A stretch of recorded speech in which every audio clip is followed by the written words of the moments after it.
Okay, welcome everyone. It's really lovely to see so many familiar faces. So this is a good indicator of the appeal of Eve's talk. Um, Welcome everyone to what we're calling a pre-book launch. The book is nearly out, but we were so excited about it we couldn't wait, so we are getting in early. It's my real personal pleasure to welcome our speaker tonight, Dr. Eve Hayes de Kalaf, who is a longtime friend of the Institute, going back to the days when you, as many others of you that I can see, were in the Senate House. Eve completed her PhD at the University of Aberdeen in 2018, and since then she's undertaken a postdoc at Liverpool University and been appointed as stipendiary fellow at the Institute of Modern Languages Research at the School of Advanced Studies.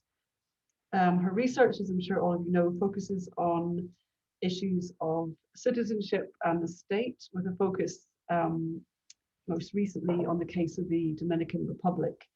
So we are excited to hear more about her research, imminently to be published by Anthem Press. And I've put into the chat the discount code and the link to the Anthem Press website, where you can get, I think it's 20% off, is that right? 20% off. To hear about her research on legal identity, race and belonging in the Dominican Republic, from citizenship to foreigner. So over to Eve.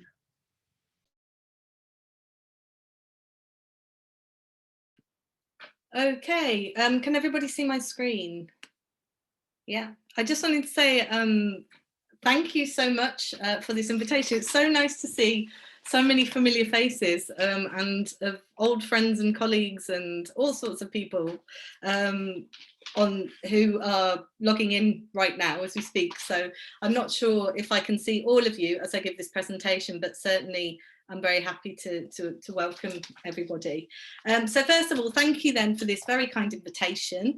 I'm extremely excited to be here and also to see so many people who've helped me with this fantastic project. First and foremost, I'd obviously like to thank Kate for the kind of invitation to this pre-launch to what is my first book, entitled Legal Identity, Race and Belonging from Citizen to Foreigner.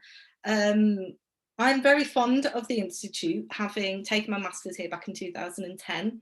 And that was an experience that was incredibly transformative, and it helped push me on the journey to start writing this book, which will be published later this year as part of the Anthem Press series in Citizenship and National Identities.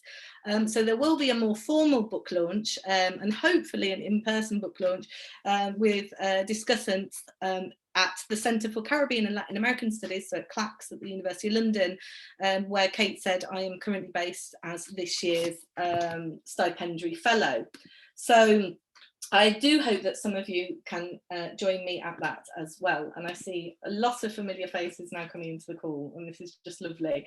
I did really want to thank Juan Rodriguez, but I'm not sure if he's here. I was looking to see if I could see him.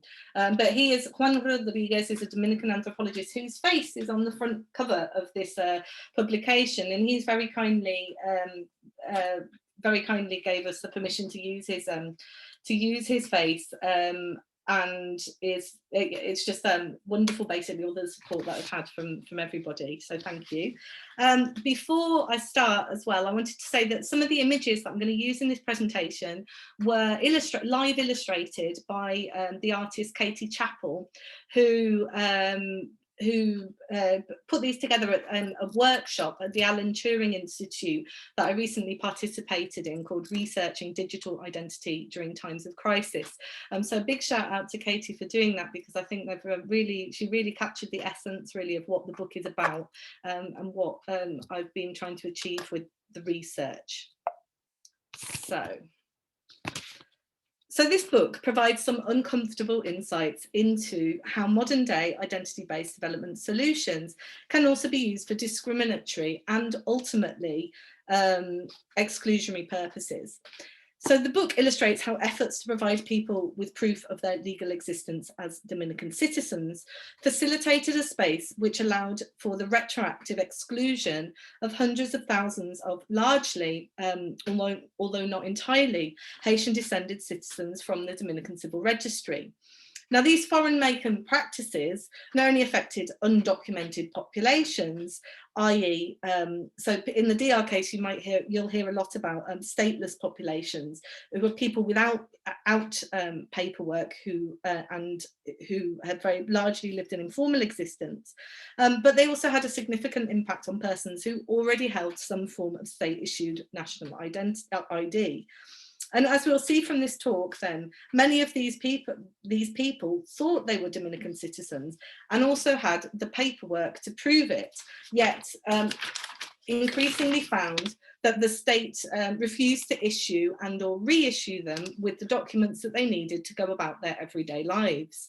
And ultimately then, this blocked them from many opportunities, from attending university to working in the formal economy, opening a bank account, owning a driver's license, voting, having access to a pension, also being able to access welfare, aid assistance ad infinitum. So basically, the point here being that ID and identity documentation is intrinsically linked to the concept of citizenship. And what is missing then, oftentimes from this debate, is how citizenship is being defined and who should have access and who is being excluded from the body politic. And as Sagas has noted, over the past 2 decades, Dominican citizenship has become more inclusive for some, but more exclusive for others. And this is really what I want to talk about today. So I identified then the need for a more global conversation around what was happening in the Dominican Republic beyond its relationship with its neighbour Haiti. So as we traditionally see in scholarship, this case is usually understood through a migration lens and argued that this stems from an immigration dispute between the two countries. But when I started this project, I saw that this framework was oftentimes problematic in the sense that it assumes the actions of the state as fervently nationalistic and anti-Haitian, which can be true, but is only part of this story, because what that framing does is it fails to provide any rationale as to why the state was acting the way it was, and why increasingly people were finding their access to citizenship being blocked. So my book therefore adds a new dimension to this case because it identifies the role of international actors, the World Bank, UN, Inter-American Development Bank and others who and their influence of and over promulgating and implementing national ID systems. And I think that this is a very important point because it exposes a tension between the global versus the sovereign. So over how international actors are understanding ID systems and the implementation of legal identity measures, and how this then can clash at a local level. And then, from the recent discussions that we had, we talked very much about the need to identify the impact of contemporary en masse ID systems on the lived experiences of populations, to highlight the dangerous potential of such programs for discriminatory practices.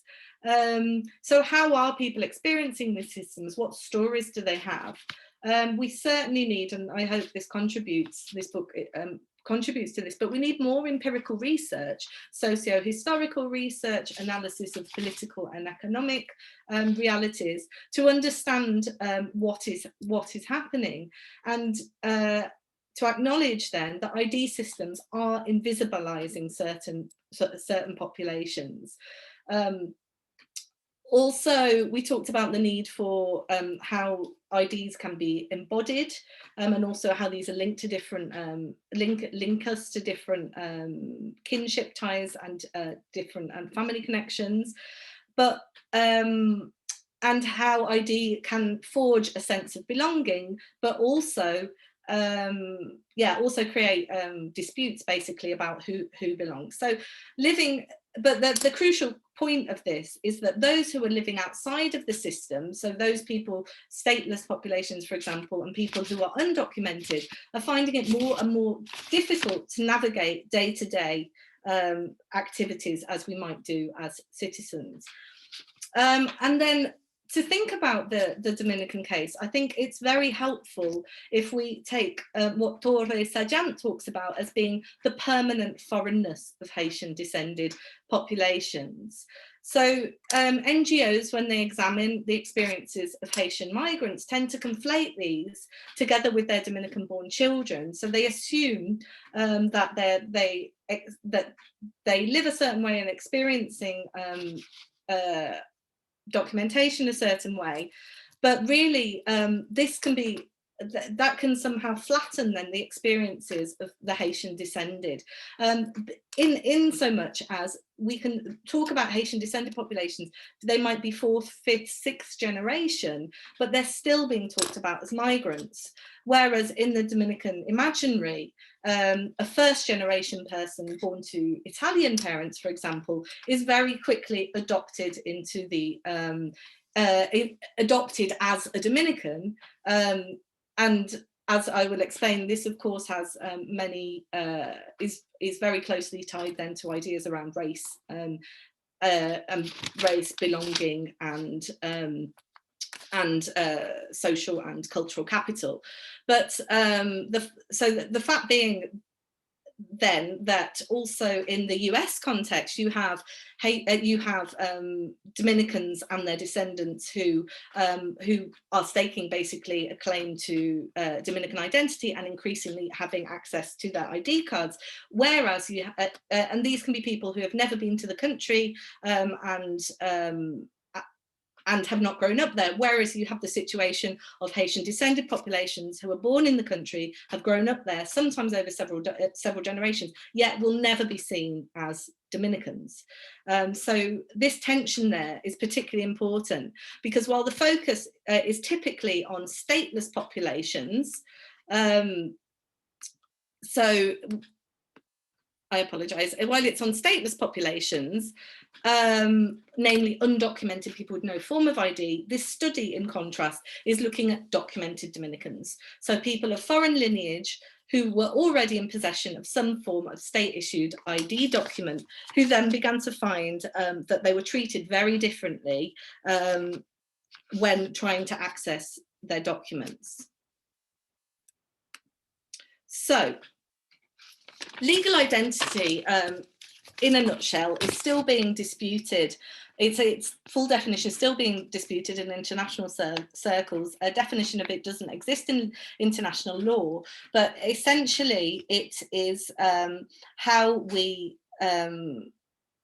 acknowledge a person's legal existence through the issuance of some form of state-issued identity card. And over the past 3 decades, a silent global revolution has been taking place, in the sense that this monumental change is going to have, and is already having, an impact on every living person on this planet. Far-reaching and ambitious identification systems have grown to become an integral part of everyday life. And their importance is only set to increase, as we're seeing with, for example, with the coronavirus pandemic. So debates over which groups should get access to vaccinations, for example, whether or not we should allow COVID passports, and also travel restrictions, our movements not only crossing borders but also within them, are becoming increasingly relevant within this picture. So ID systems are a multi-billion-dollar industry that are being supported by tech companies, data controllers, and development specialists. They also form an integral part of the 2030 Sustainable Development Goals, which by 2030 aim to provide a legal identity for all, including birth registration. This means that every living person on this planet will or should have a identity document that identifies who they are and gives them a unique identifier number over the next decade. So this is really a huge and ambitious undertaking of states and also the international development arena. So identifiers then can include a birth certificate or identity card, and they're also very closely now tied to the development agenda, in the sense that they're a prerequisite for development in the modern world. That means that in order to access, for example, cash transfer payments, in order to be considered for aid assistance, you need to have an ID card. And if you don't have an ID card, there are programs that are now identifying you, tracking and tracing you, and ensuring that you have some form of ID. So the debate around this then is very much focused on fostering inclusion, improving access to an education, health and welfare services, and the birth certificate then being a passport to protection. And as we can see then, the debates on this are very much centered around children.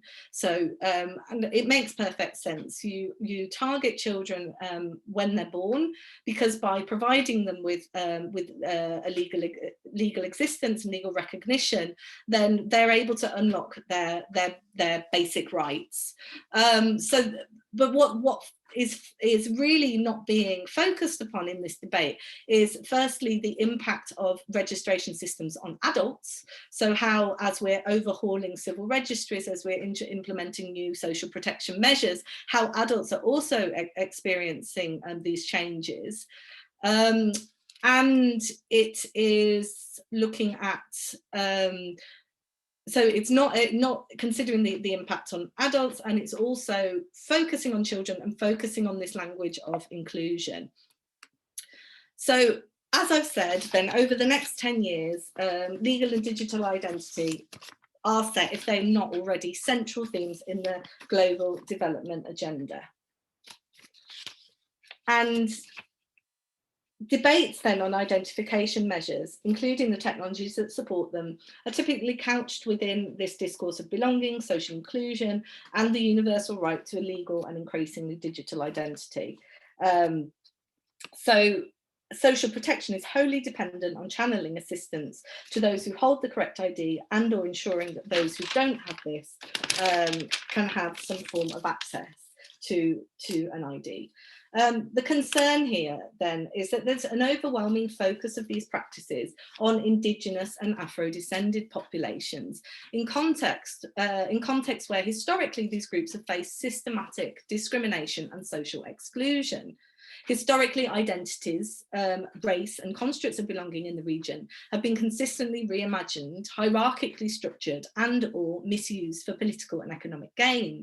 So colonial regimes relied heavily on complex caste systems, racial categorizations, and blanqueamiento, which is the process of whitening the race, or mejorando la raza, so the process of literally improving the race, bringing Indigenous and Afro-descended populations closer to whiteness and to Europeanness. And these practices were implemented then as a means to control, dominate, and enslave. For centuries, Indigenous populations, the Afro-descended and the income poor, particularly women, were systematically excluded from the privileges of formal citizenship, and therefore treated as non-belongers in their country of birth.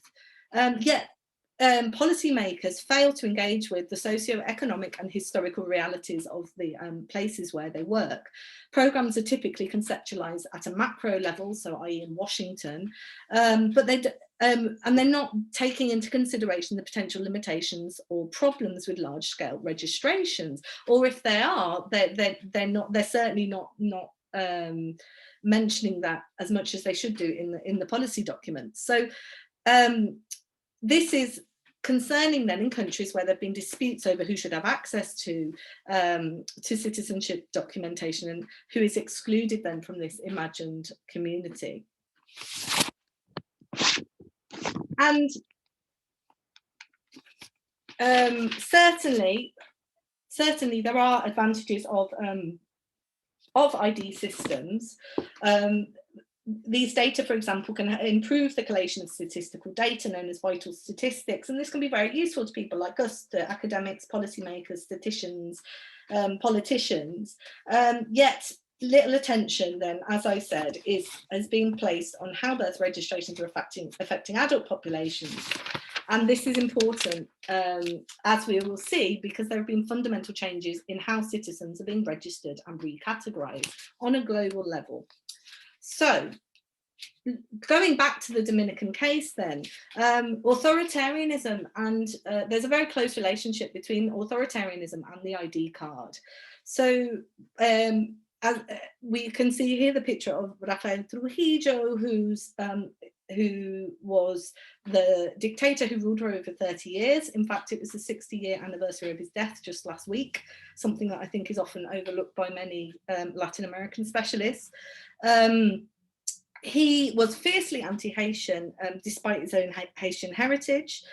He also orchestrated and ordered the 1937 border massacre. I can't see if he's on the call, but Edward Paulino, I think, very helpfully termed this as a genocide, and reminds us that this was a moment of pivotal importance in the Americas. And Trujillo then used the massacre. The motivation for the massacre was to Dominicanize the border. He instructed the military then to kill Haitians on sight. This led to the deaths of tens of thousands of not only Haitians, but also Haitian descended populations, because the idea being that really blackness was central to his to the massacre, and you really didn't know who was Haitian and who was Dominican in this context.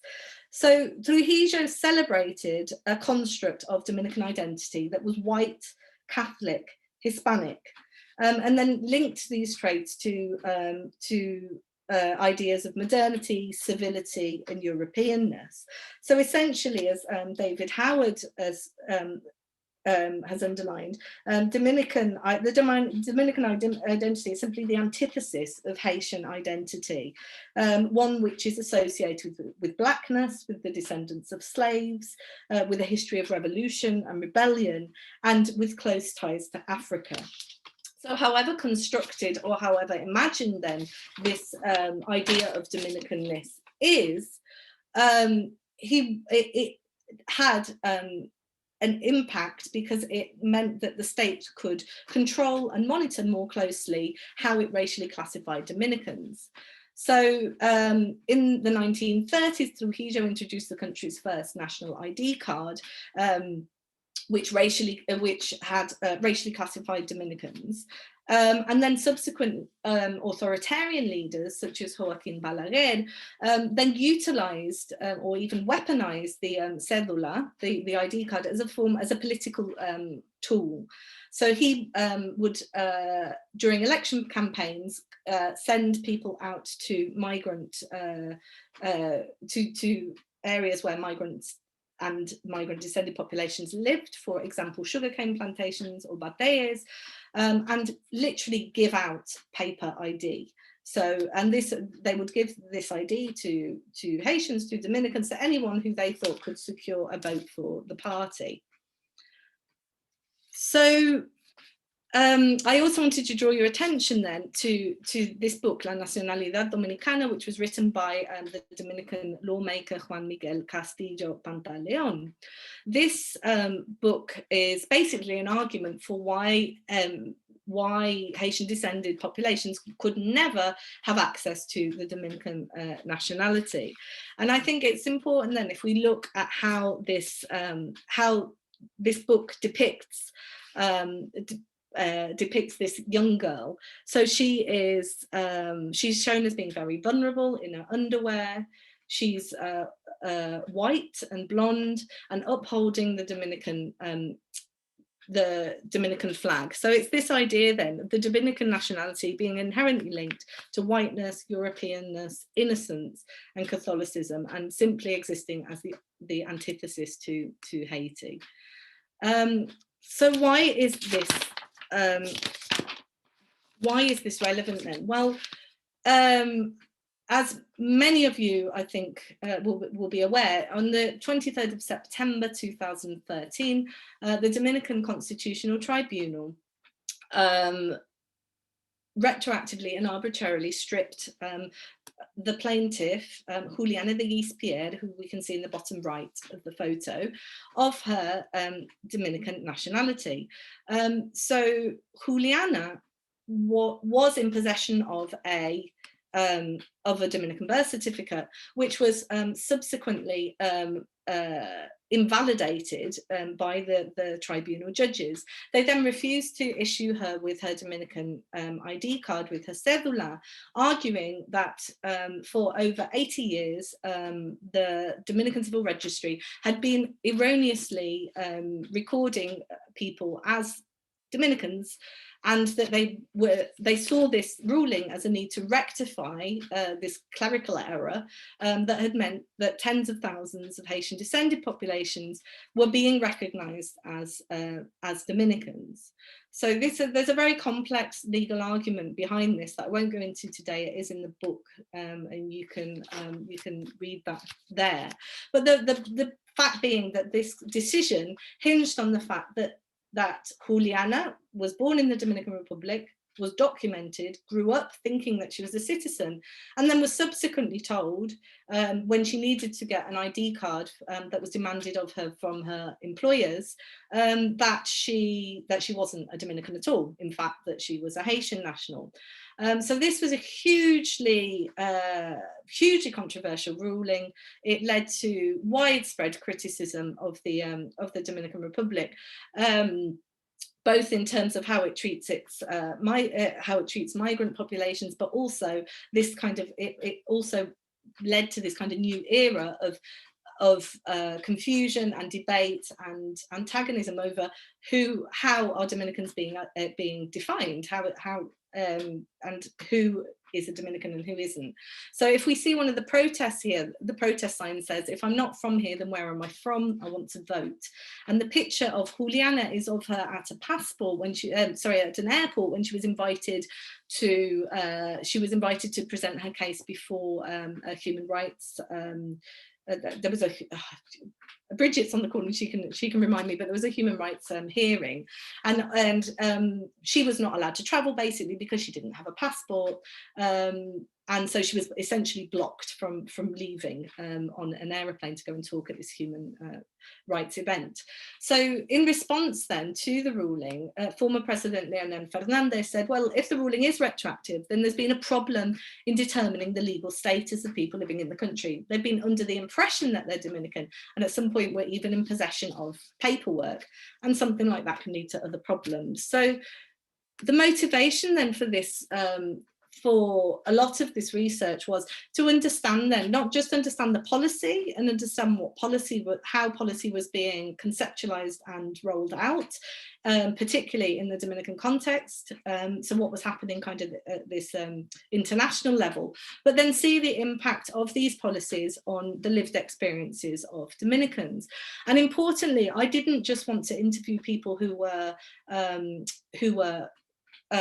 affected by the ruling. I wanted to understand how the impact of when changes to how we are identified come into play, and how these are experienced on the ground. And these can be experienced in all sorts of contradictory and confusing ways. They can also be very important for people who, they can be transformative for people as well if they get the right documentation. So I'm going to share 4 examples with you now of people that I spoke to for the book. This is a woman who was born to Haitian parents, who had a Dominican birth certificate, but was subsequently told after the 2013 tribunal that she would have to register as a Haitian migrant. And she told me, well, I told someone who's waiting for registrations that I don't want documents from immigration. What am I going to do with a document that's meant for foreigners? What am I going to do if I'm not allowed to get my card? About 2 months ago, I went to buy a phone and they didn't want to sell me one. They told me I couldn't get a SIM card because I wasn't registered as a Dominican. There are lots of things I've wanted to do, but I can't. I can't get a good job with this card because they tell me I don't appear in the system. I'm not allowed to vote. And these stories are very, very common then. This is a response that I got from Ana Belique, who is a founder of Reconocido, which is a campaign group, a very well-known campaign group in the Dominican Republic that has been campaigning for the rights of Haitian descended populations to a Dominican nationality. And she was very clear with me that she wanted to separate debates on Haitian migration and talk about her right to citizenship as a Dominican.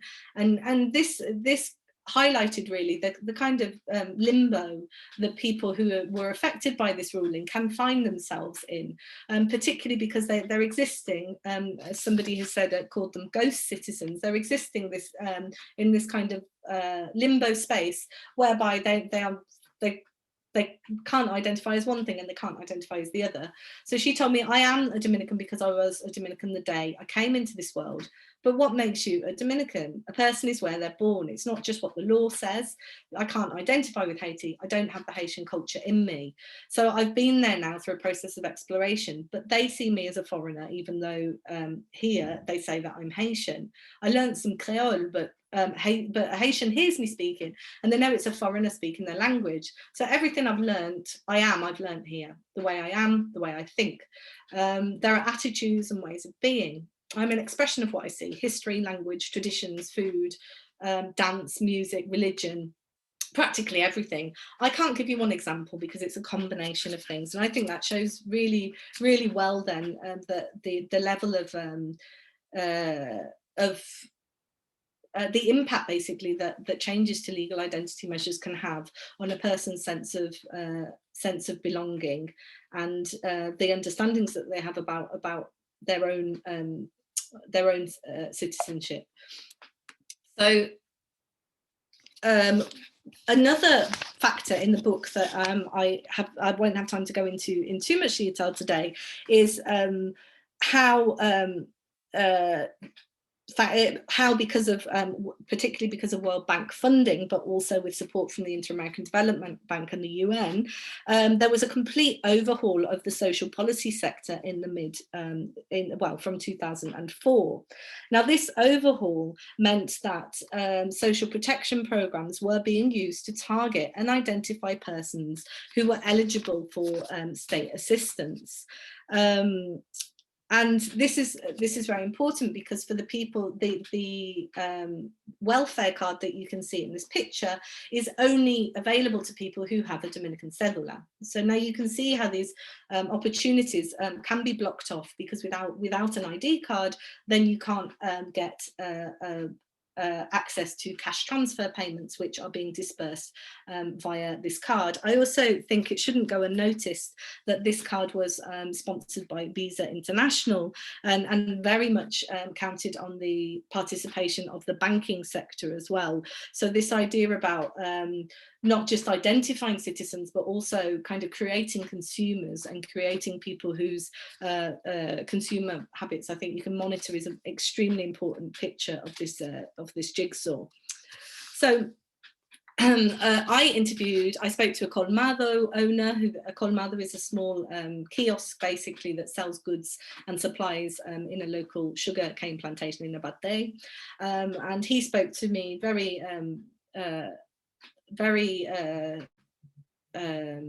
it was a very emotional conversation that he had about how people who are being excluded from these systems are being treated. And he said Dominicanidad, so Dominicanness, is not just about pride, it's about seeing others who are losing their nationality. We're pushing them into a social limbo.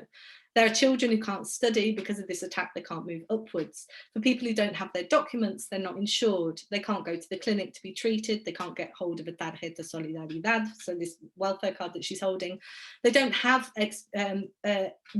the rich Dominicans, and he's talked specifically about the Vicini family, so people of Italian descent, for example, who found their wealth in sugar. He said, well, they don't experience any of this because they have the money, the influence and the social status. And then finally, the last experience I think is very important, because this highlights how really, despite the kind of overwhelming emphasis that international organisations place on the need for documentation, about it unlocking rights, about it being an essential for accessing basic human rights and citizenship privileges, documents are still very much dependent on state agents and other people who interact with them. And this, as Bartlett, Jayaram and Bonham have stated very, very clearly in a study that they carried out, said that, that documents, they depend on a variety of social factors, which include the situation in which they were presented, the audience witnessing the event, a calculation of the bearer's social capital, and judgments made about the bearer's class, status and race.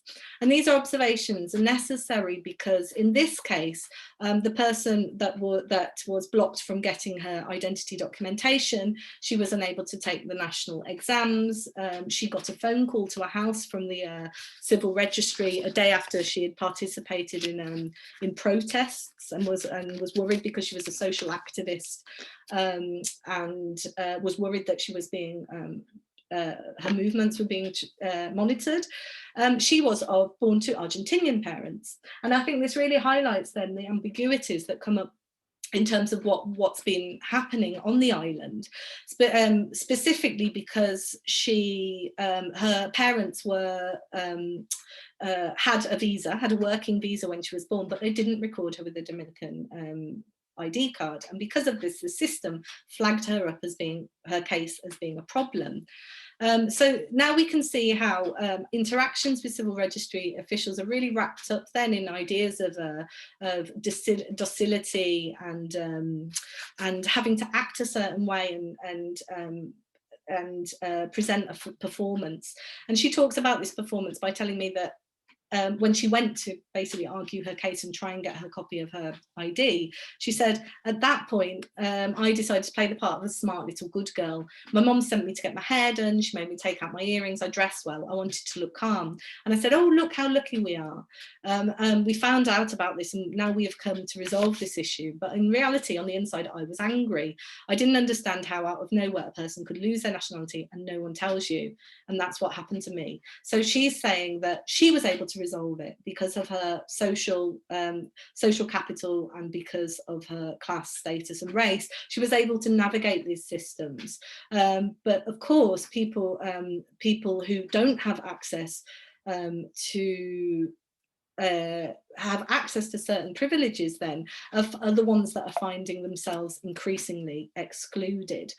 So right, where are we going with this research then? Well, I hope that I'm doing a shameless plug, but I do hope that many of you, I know a number of you on this call will be part of this conference on the 23rd and 24th of June, but we're going to have a conference entitled Reimagining Belonging in Latin America and Beyond, Access to Citizenship, Digital Identity and Rights.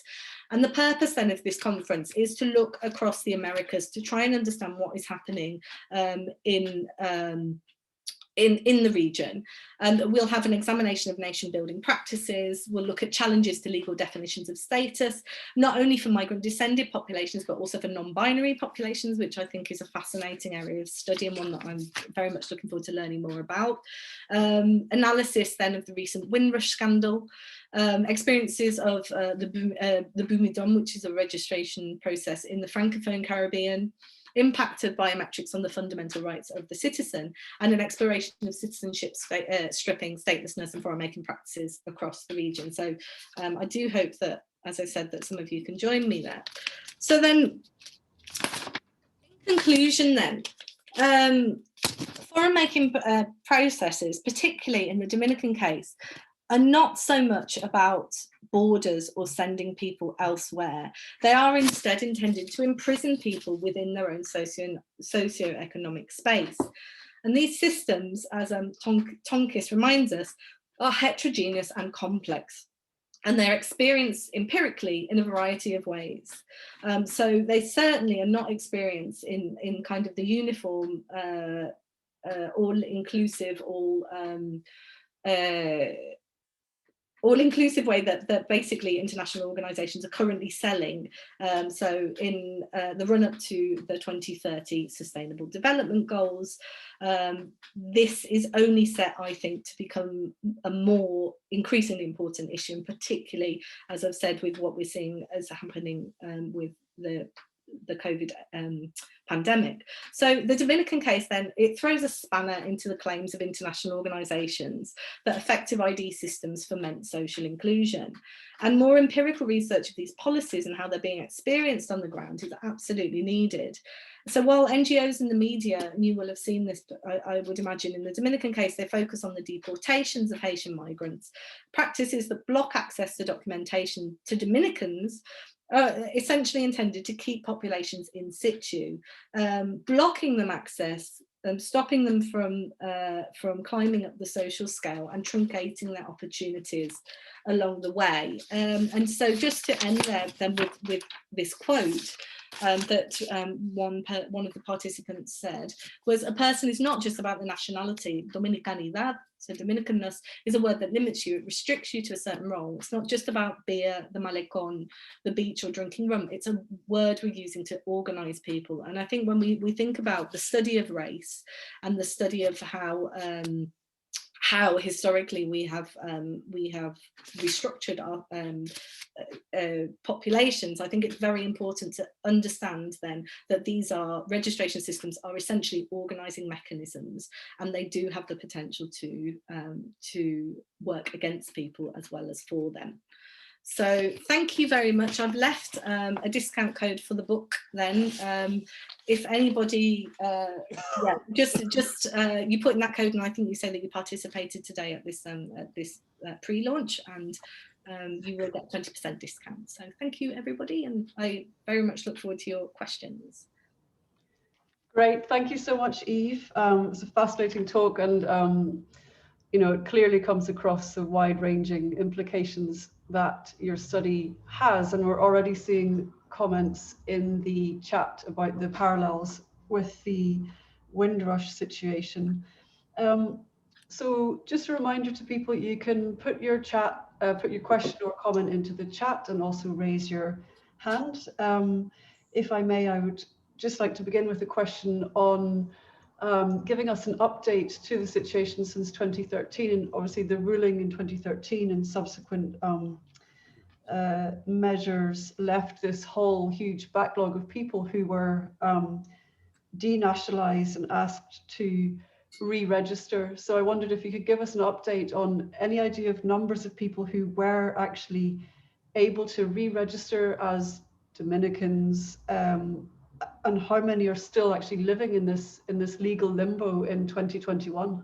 So I think that's an excellent question. I think there are people on this call far better placed to answer that, such as I can see Bridget Wooding, I can see Alison Petra-Ziello, and some other people who are very, very familiar with recent happenings. So they may be, if they want to ask a question, and maybe answer that as well. But I do know that, so there was this promise after the 2013 ruling, that when this national audit was rolled out, there was a promise that people like Juliana, who were told they would have to get they would have to naturalize basically as renaturalize as Dominicans, that after 2 years then they would be able to be part of that process, and then they would be able to get their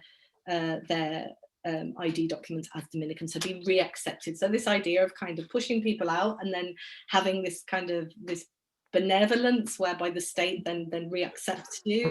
So it's very, very formative ideas behind that, I think. So I know that there's been a lot of confusion around that, and that many people who well, really should never have had their documents blocked in the first place, or were entitled to renaturalize, to naturalize. I hate that term anyway, but for its connotations, but were basically left out of this system. So I think it's about creating a bureaucratic mess and a system that's very complex and very difficult to navigate for people who are of limited resources, who are living in vulnerable situations, and who really, you know, they don't really prioritize documentation at all as part of their day-to-day life, because they've got so many other things that they're trying to deal with. But I definitely think I would invite Bridget or Alison to comment on that, because I'm sure they can have some great contributions. So would either Bridget or Alison like to come forward? Yeah, I'm happy to comment on the numbers question. My name is Bridget Wooding. I'm the director of the Caribbean Migrants Observatory here in Santo Domingo. And we also have from UNHCR, Teresa Vasquez is also here, who from the UNHCR, also in Santo Domingo. Basically, as we've heard, there was a situation where there was an international outcry. Following the international outcry, there was a legislative fix that was organized whereby the executive got the Congress to agree to legislation which divided people into two groups. Those people who had already had documents and now didn't have them, or they were in the process of being dispossessed of those documents, the so-called Group A, and those people who had been never registered, but under the Constitution where they were born should have had the chance to be registered. And so in the first group, there were over 60,000 people who were positively audited and should have had their documents restored to them. Under half of that, those people have had their documents restored to them. And in the second group, in fact, Juliana was in the first group. She was in Group A, she wasn't part of Group B because she had already had a document and been dispossessed of it. So in the Group B, you had people who had never been registered, and they were given a limited window of opportunity to register during 6 months. Initially, as Eve has mentioned, they were supposed to register as though they were foreigners, even though they'd been born in the Dominican Republic, with the possibility of opting for naturalization after 2 years. I won't go into the details, but nobody has yet to be naturalized through that process. Been two recent decrees from the outgoing president, the current president, theoretically authorizing fast-track naturalization for some 799 people, but it's not clear how administratively that can happen. And meanwhile, of course, babies are being born, and this transmission of intergenerational statelessness continues. But I think I'll leave it there. Yeah, thanks for that, Bridget. But I think the book really details some of these really complex procedures and ideas and how these were rolled out in a greater detail. But I think the point of what I was saying today was that you know, it's all orchestrated in a way to make life as difficult and complicated as possible for people. So however much you focus on, I mean, I showed you the book La Nacionalidad Dominicana, you know, it's a huge defense basically of the Dominican nationality. But if you get weighted down by all of, you know, by an argument that is essentially saying that Haitian descended populations can never be Dominicans, and that's really the point and the cruelty behind what we're seeing. I know I've seen a couple of people with a hand up, but I am going to answer, if I may, Kate, Angela's question in the chat, because I think that links well into into maybe more questions, but she's asking, to what extent are international actors aware of these risks? And I think that's a very important question, because certainly from the policy documents that I saw, there were discussions around the Haitian problem. Certainly there were conversations behind the scenes that were taking place. The US Embassy was very involved about the issues and problems with this, and somewhere somebody decided to repackage this or to promote this as a policy plan, basically a strategy to include Dominicans. And by talking about the inclusion of Dominicans, by talking about who belongs as citizens, I think they were able quite cleverly, quite astutely, to say that what was happening to Haitian descended populations was a different issue, because that's a migration issue, or that's happening over there, or that's happening to Haitians. And it really wasn't. I think the point of what I'm trying to say is that all of these systems were linked, and these decisions were very much, while the focus was on what had happened to Juliana, really where my attention was placed was on the rollout, the fact that there was an audit, and that the entire Dominican population then had to apply for a new cédula inteligente, so a new ID card, an intelligent biometric card, that was saying, so effectively the entire citizenry was recategorized and reorganized, and I think that's a really important component of what we're saying. So yeah, definitely international actors knew. I don't know if they downplayed the severity of it, or they just saw it as a problem that they didn't really want to get involved in, or they knew that they had their box ticking exercise to fulfill. So they knew that they had to issue a certain number of birth certificates to a certain number of children. And I think that a lot of it was basically policy, just seeing this one section. So, for example, I spoke to Samuel Carlson, who was one of the World Bank representatives in the country at the time, and he told me he was very interested in this because of access to education. That this whole thing started was with a trip to the Ministry of Education, where he saw a computer, an old computer, and papers piled high on top of each other, and that he realized that that children weren't being registered properly for school.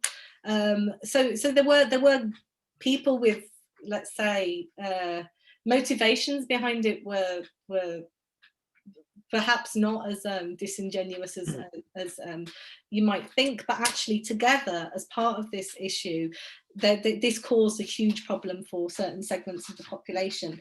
So just very quickly, and then we'll get some more questions, but so basically, yes, the whole point really being is that there are issues with legal identity, and there's a group of scholars, we're a small group, but I think this is growing now, who are starting to explore real problems over access to citizenship and the way that this specific SDG policy is being rolled out. So at the conference in June, we have speakers who will be, and we've got a global panel at the end of it, and we've got speakers who will be giving papers on DNA testing as bordering practice in Thailand. Somebody else is talking about the use of mobile phones to encourage civil registrations in Ghana, biometric management and challenges to citizenship in Kenya. The Kenyan case has some astonishing parallels with the Dominican case, and also the Assam, what's happening with the Assam in India. This is happening around the world, basically, and I really think that it's time that the Dominican case is brought into that bigger story. I'm going to ask Gad to ask his question. He's been waiting patiently, and then there's a couple coming in the chat. Fine. Eve, thank you very much. That was really interesting, and it's great to see that there are people from the DR on this call. So that's really great, and a great thing about Zoom. So I had a question about whether you get a sense of the perception of Haitian descended people of Haiti itself. So did some of these people adopt sort of the negative impressions that you get from people from the DR, or did they get a much more nuanced perception of Haiti, or did you get a sense of their ideas about that? Thanks, that's a fantastic question. I think it was mixed, and that was what I wanted to really underline with the field work. It was mixed. You had all sorts of people reacting, or having all sorts. The idea, for example, that an ID card is this is in policy circles repeated time and time again, that it's so important because it gives you a sense of belonging, it gives you a sense of belonging to a nation, and this is so important. And for some of them, they just didn't care. They had an ID card, and someone would say, I don't care if it says Haitian, I don't care if it says Dominican, I don't care if it says alien. It's not what they cared about, was the fact that it was blocking them from doing things that they wanted to do.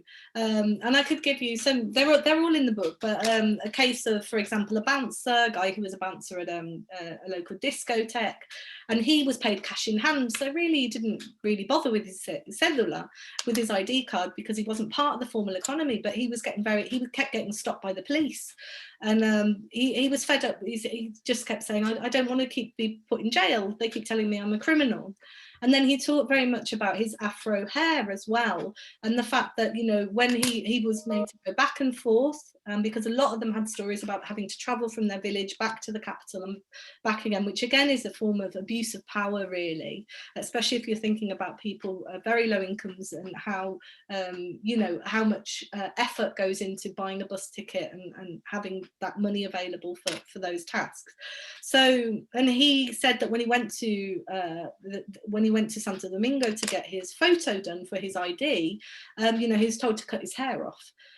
So I think things like that they're really shocking stories, because actually he didn't really care what his ID said at all. What he cared about was, why are they telling me that I have to change my look? Why are they telling me I have to adapt the way I am?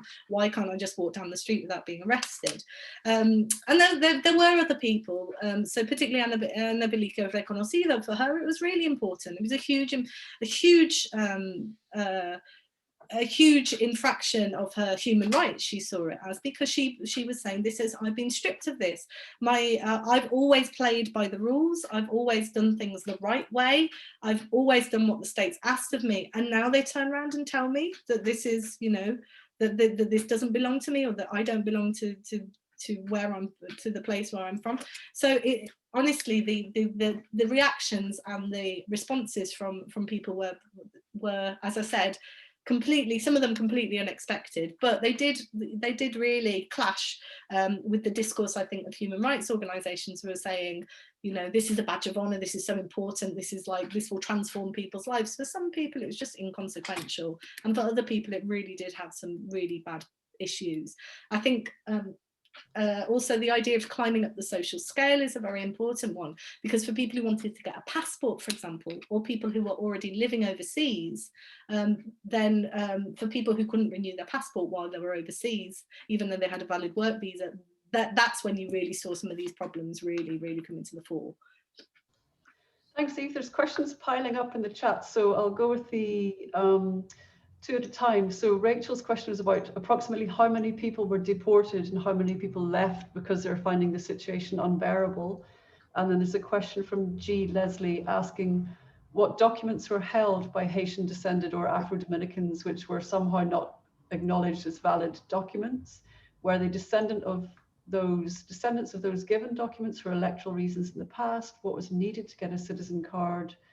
Are there charges for naturalization? Is this, in essence, a whole exercise to give Afro-Dominicans grief in the hope that they'll never get IDs? Yeah, that's essentially it. It's essentially creating a bureaucratic mess. But, well, it's not a bureaucratic mess, because they've modernized now. So whereas before you would go to the civil registry and see piles of paper, up to the roof, now you see computer systems and you see legal teams, and so it's a way of, as I said at the beginning, invisibilizing this discrimination, really, of giving the impression of it being a way of including people, but actually behind the scenes there's been hugely kind of complex and convoluted ways of deciding who fits where on a database. So in response to Rachel's question, I really don't know, Rachel, because again, as I said, the focus was on Haitian descended populations, and I think the discourse around it, kind of what we saw in the media as well about deportations, is one being that you can't deport a citizen, you can only expulse them. I think that's a very important thing. So the fact that this discourse of people affected by the sentencia being talked about as if they were migrants, being talked about as if they were from somewhere else, I think was very, very unhelpful in that sense. But we know, obviously, we know that the state has for decades forcibly deported people, and the deported migrants, and they've also used ID cards or people who didn't have their ID card as an excuse to send send Dominicans as well to the border. So I don't have I don't have a response to that question, but I certainly think that again about shifting the discourse around, asking really who were the people who were affected by this. I'm sorry that wasn't very clear, but I'll happily answer that at a later date. And I think Leslie, you just you hit the nail on the head. So it's about creating grief. The system was I'm not sure we've got enough time to go into it today, but it was effectively saying that people born to Haitian migrants were in transit at the time of their birth. So if and this was the argument, so it hinged around, it doesn't matter if your parents did not register you with a Dominican identity card and an identity number, and therefore you don't appear in the database as because we can't link you to this number, then therefore you were mistakenly registered within the civil registry. It's much more complex than that, and obviously the interactions that people had with registry officials based on their race, their social status, etc., meant that they could navigate those systems differently. But essentially the state was saying that people who had been in the country since 1929 and born to undocumented undocumented Haitian migrants were effectively in transit. And because they're in transit in this transitory status, then they had no right to Dominican nationality. The reality, however, being that you're talking about systems, and this is where the parallel with Windrush really comes to the fore. You were talking about systems that didn't exist at the time. You're talking about systems with mass informality, whereby paperwork was, there were spelling errors, where it was badly archived, where it went missing, where the salt from the sea would disintegrate paperwork, etc. So when you've got a system that was based on mass informality, then it's very difficult to then use that. It's very cruel. It's a very cruel system to then use that as a way of blaming people for not being correctly recorded, however they were doing that. I hope that's clear. Thank you. There was an added question there about whether there was a charge for naturalization, but I'll also take Juanita's question, which is, to what extent have the Dominican policies led to the criminalization of people of Haitian heritage? The policies presumably allow for and enable the, quote, legal criminalization of the Black population.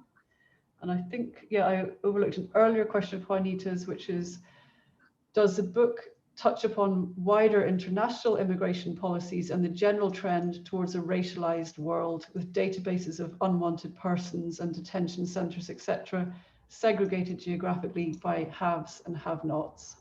Yeah, thank you so much. These are incredible questions, by the way. I hope that we can save them in the recording, because I'll want to go through each one of them. I think that's essentially it. I think the argument for the book was that, while we focus on a discourse on crossing borders, on migration, I think we also need to understand what is happening within borders. How are we monitoring and policing the populations that are living within state borders? Precisely because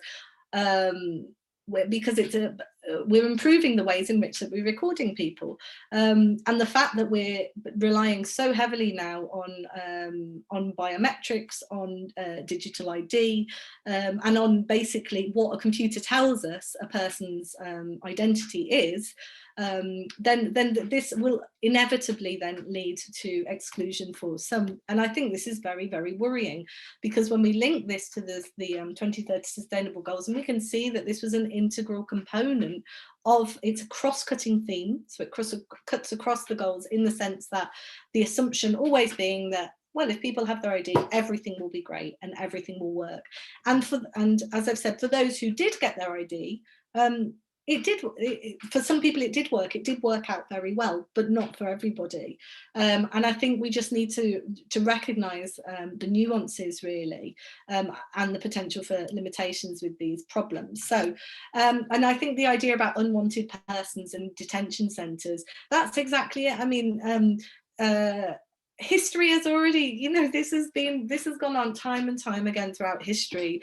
We've had you know, the case of even recent history, if we look at the experiences of the Rohingya in Myanmar, if we look at for example, what's happened, you know, the Rwandan genocide, if we look at Nazi Germany, all of these systems were purposely implemented to increase surveillance of populations and to ensure that in the case of Nazi Germany specifically, that they were stripped of their German nationality. So we should be very, very wary. Suddenly, I do find it astounding, really, the more research that I do on this, that the fact that the legal identity was able to kind of to be adopted so readily without connecting up these dots and without talking about the limitations of these programs, and also the how states act. We know that states are want to monitor people, and we know that they can be very dangerous. So then I was very worried when I started researching legal identity. I should say that this is only the beginning of my research on legal identity, in the sense that there's a lot of unanswered questions in this, and these are questions that I want to go on in the future to look at. So I want to understand where legal identity came from, how it came to be prioritised within international development policy, and why, you know, we've adopted this somewhat naively, or perhaps not naively, but this kind of new world order that we kind of stumbled into. So yeah, thank you. I think you've hit the nail on the head basically with both those questions. Thanks. I'm going to take a question from Steve, who messaged me in the direct message, and then I'll go to Bambi's question from the chat. Yes, thanks, Eve. I think the thing that you started off with when you spoke of the international drive towards identity cards, linking it in with the sustainable development and all of that sort of thing, is something that, when you say we have adopted naively, I don't think most of us know that it's going on quite such a national drive. And I mean, we have in this country, we know about the, what was called the Windrush scandal, the whole question of the hostile environment. We know that there's going to be another Windrush scandal in 10 or 15 years' time with the undocumented children of citizens of the European Union, and so on. But I think one thing that has just slipped in that we haven't noticed in this country is the question of the government proposing voter identification. Now, you know, people have been going on, you know, the newspapers have been going on about, well, what's the purpose of it? There's not much voter fraud and it's a problem getting people to vote anyway, and so on. But in fact, there's obviously something much deeper involved in this here. So that's one thing. And the other thing, that's something that a friend of mine is working on, is children in this country, children in care, who are the responsibility of the local authority to make sure that they're correctly documented. But very often the local authority can't be asked to do it, or hasn't got the money to do it, or so on. So that's another scandal that's about, you know, that's going to come probably in 10 years' time or so in this country. Now, I'm sure there will be, in everywhere we go in the world, there will be similar kind of country-specific horrors and so on. But I was particularly interested in what you were saying about this international drive towards it. And I think that we need to pay much more attention to that, because it won't just be a few cases in a few rogue states like the Dominican Republic, but it'll be everywhere. and it will involve millions of people. Yeah, and that's an excellent point, because I don't think that I don't think they're a rogue state at all. I think they've gotten away with it. I think that international organisations have got away with so much in the Dominican case because all of the blame, and I would be the last person to defend the Dominican state for many, many reasons, but they kind of bore the brunt of this in terms of they're fervently nationalistic. It doesn't make sense what they're doing. This came out of nowhere, and it's an anomaly. That was it. That the case is an anomaly. And I would say the absolute opposite. You know, that this is a sign of things to come. The Dominican case is certainly. You know, we know that historically it's been used as a testing ground for all sorts of disturbing experiments, and I would argue that the Dominican case is an incredibly important one because of the role of because of how these the role of international actors and how this was basically it kind of exploded, but then it disappeared, and we don't really talk about it anymore. And I think it is a really, really important case study because it is showing us, and the synergies just from a talk that I did last week with somebody who's talking about Pakistan, for example, that the stories that we hear from the people who are affected by them are very, very similar, because they're having these but what is not being joined up is people don't know why this is happening, and that's why I'm arguing that the SDGs are so important to look at. I saw a question in the chat with somebody said the charge for naturalisation, as I understand it, although please Bridget or Alison do correct me, that there wasn't a charge for naturalisation, and that was part of the selling point really of this legislative fix that Bridget talks about. Well, I hate the word naturalisation because I honestly I think it's very problematic when we adapt the discourse that then the state is using for something that's discriminatory in the first place. But anyway, so the registration practices were not, there wasn't a charge for that, and that was part of the kind of selling point, let's just say, in saying, oh, we'll help people get their documents. But really, it's not so much about the charge that's associated with it. Actually, to naturalise at the very end of the process, you do have to pay, that is true. But actually to, as Group A and B, to access their documentation initially to then be re-registered had no cost.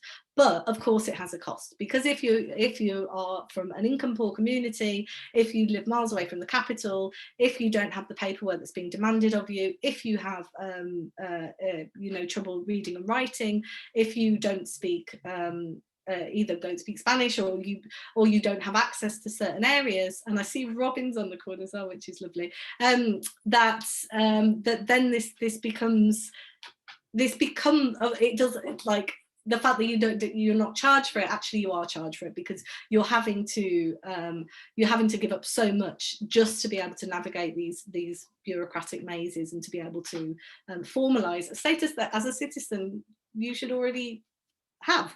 So yeah, it's basically making people run around in circles. Thanks, Eve. You mentioned the SDGs a moment ago, and there's a question from Bambi asking what needs to happen to ensure that there will be a legal identity for all by 2030 as per the UN Sustainable Development Goals. I wonder, do you think that there should be? I think it's a very difficult question, and that's something that was put to me when I did my PhD was, oh, should we just say that nobody should be documented?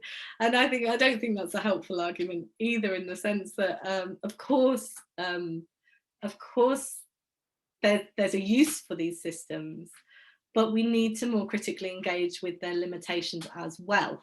And that's really the point of the book, is to say I'm not proposing like some alternative or trying to some alternative to what this global push is doing, but what I am doing is highlighting that it's there, that it's going to become more of a problem over the next decade, that there are already significant cases happening around the world of people who are finding they can't access their identity documents as citizens, and that we need to start acknowledging it. And then really there's very limited critique of this.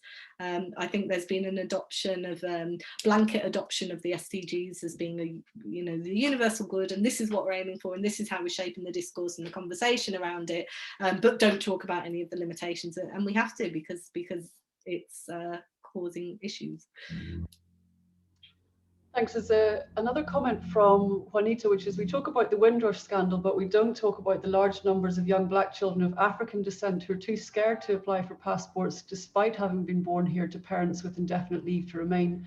It's forcing them into the informal economy and a catch-22 situation where they can't afford to pay for their passports. And Yeah. I think, yeah, just today, the 2nd of June, we had the case of the young man whose parents are Ghanaian, but they both have EU citizenship, and he has the right to apply for the EU settlement scheme here, and he was due to be deported on a British Airways plane to Ghana today, and they just stopped that yesterday. So, I mean, as you say, this is happening in front of our eyes. Yeah, and they are very complex systems, and I don't pretend to be a legal specialist whatsoever, and I think that's important as well, because there is, I kind of class myself as a socio-legal scholar, so I like looking at policy and like trying to understand the impact that it has on people. But in terms of, I think the question that you're raising there is also very much linked to jus sanguinis and jus solis, like how people are classified basically within law, and that's also a very difficult point, being that if you're born in the UK doesn't mean that you're a UK citizen if both of your parents are of another nationality. And this is the case that we see. This is basically the norm that we're seeing in a lot of European countries. As I said, I'm not a legal specialist, this isn't my expertise, but certainly the Americas as a continent is the home of birthright citizenship. And this is where this brings in the US question as well, and the kind of Trump policy of trying to overturn the Constitution, because it's saying, the debate around anchor babies, that awful term anchor babies, of saying that, because you're born here, that you are from here. And that concept is very different in the European context. So these things, the more that we're placing emphasis on the importance of these things, that this can become very, very problematic. So so people, you're absolutely right, people are scared to apply for passports, but it also, I think, as a scandal with the Windrush came to the fore, was that was people, when they applied for passports, found out they weren't British, and I think that was the shock of Windrush. But certainly I think if we think about this along the lines of like how ID documents are weaponized and how they can be used to silence certain groups or keep people afraid to either access certain documentation or present themselves, for example, at the NHS. So we know, as Steve was saying as well, that we're increasingly asking people to declare their nationality or to provide evidentiary proof of their national status in hospitals, in schools, in many interactions with the state. I mean, and that's very, very, that's become something that's just assumed to be something that most people will have access to, and many people don't. And off the back of that, again, talking about recently in the UK, debates about having access to showing an ID to be able to vote as well is another thing that has caused a lot of controversy. Mm-hmm. Well, I know we're working you very hard. There's one more comment. Very hot here, that's right.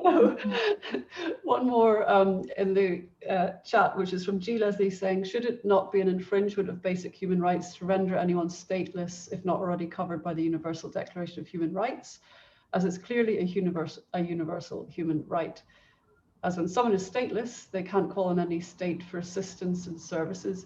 Am I right in thinking that the Dominicans said, because of Haiti's particular form of citizenship, that, you're not stateless, you can actually go to Haiti because exactly. Yeah, so that's part of the argument as well, but I'm really not going to get bogged down in the semantics of that as well at the end of the call. But the argument being that, but you're not, you might have thought you were Dominican, and we might have given you a birth certificate and a birth certificate, ID card, and some people even passports. So you thought you were Dominican, but actually, we made a mistake, but we're being great because we're rectifying this error. So now you can sort it out with Haiti. And that argument is awful, because it's because the Dominican Republic had and Haiti were home to one of the highest rates of under-documentation in the Americas. And to say to somebody, well, just on many levels, to say to someone, "I'll just go and sort it out, you know, elsewhere," is a really awful way to treat people. So yeah, so the rendering, so the argument being, you know, how do you, again, the NGOs and people that work in this would say, yes, they are stateless. I'm not entering into that argument of whether people are stateless or not. But I think there's something else going on here, is what I'm saying, because there's a very big difference between people in Group B who Bridget was talking about, who you know, were never documented, never had any form of ID, never entered the formal economy, were maybe had always grown up in a sugarcane plantation in Abate and had never left. It's a huge difference to the experiences of that person, and somebody who I interviewed who you know, was a lawyer, had travelled to the US, was trying to renew his passport, and then was told that his passport was invalid, and that he so I think there are lots of different levels of experiences of people who've been affected by these changes, and that is not to downplay or discard or in any way reduce the experiences of stateless populations whatsoever, but I think the point is saying that it's not just ensuring that everybody has an ID doesn't actually solve the issue. There's something much deeper going on here.